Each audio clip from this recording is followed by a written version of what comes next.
नूतन कर्ण संपूर्ण मिथिलावासी के गोर लागै छी और एक भगवती गीत लऽ कऽ अहाँ सब लोग उपस्थित भेल छी। दुर्गा पूजा के सब गोटा के बहुत बहुत शुभकामना। अहाँ सब गोटा के घर में माँ भगवती अपन कृपा बरसथुन और सबके सब नीक राखैत। तै से कहैत अहाँ के एक भगवती गीत सुनबै छी तऽ सुनू। नैहरे अब हम जायब सदा शिव, नैहरे अब हम जायब, नैहरे अब हम जायब सदा शिव, नैहरे अब हम जायब।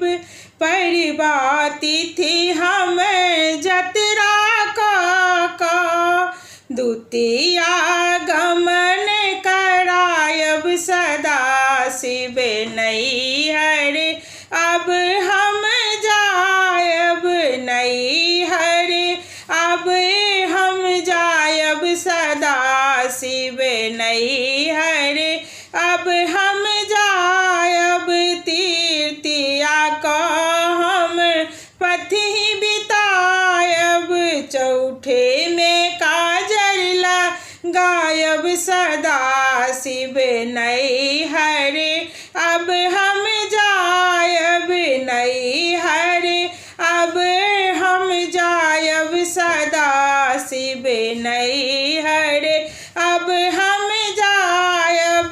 पंचमी चंदन अंग लगायब, षष्ठी बेल तार हम जायब, षष्ठी बेल तार हम जायब।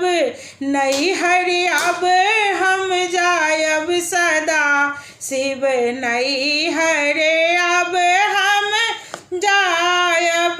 नवपत्री संग सप्तमी प्रातः भक्ति के घरे हम जायब सदा शिव, भक्ति के घरे हम जायब सदा शिव, नैहरे अब हम जायब। अष्टमी दिन महापूजा निशि बलि लय भक्ति जगायब सदा शिव, नैहरे अब हम जायब।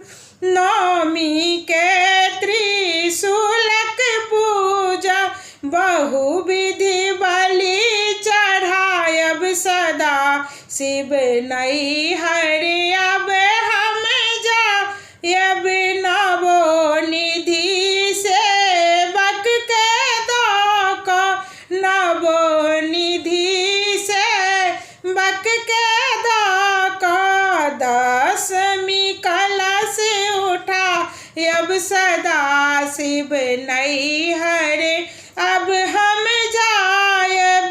भनहि विद्यापति जननी कहल शिव, भनहि विद्यापति जननी कहल शिव, फेर अपने गृह आयब सदा शिव, नैहरे अब हम जायब, नैहरे अब हम जायब सदा शिव, नैहरे अब हम जायब।